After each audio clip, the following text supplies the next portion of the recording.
decades of political wrangling, federal leaders are finally able to wrap up permanent financing of the Land and Water Conservation Fund, with President Trump signing legislation this morning.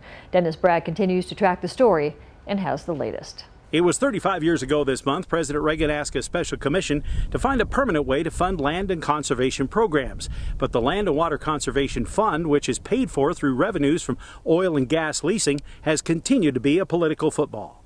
Now, in a few short months, Congress was able to pull together bipartisan support for the Great American Outdoors Act. It not only permanently allocates money for the Land and Water Conservation Fund, but sets aside billions of dollars to catch up on maintenance and infrastructure projects on national parks and other federal lands. The legislation I'm signing today builds on my administration's unwavering commitment to conserving and the grandeur and the splendor of God's creation. This is truly God's creation. Politics aside, passage of the act is big news for Big Sky country.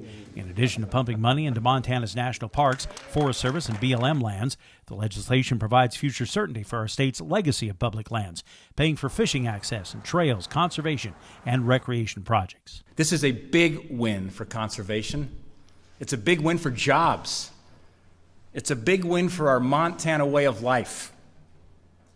It's a big win for bipartisanship.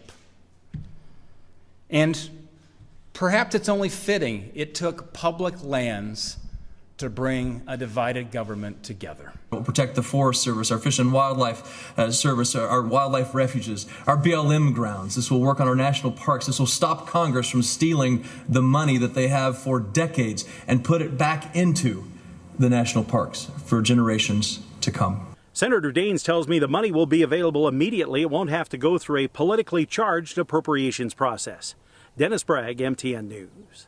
Senator John Tester, who had introduced a bill for full funding of LWCF 11 years ago, calls the bill a big deal for the Treasure State's great treasure, our public lands.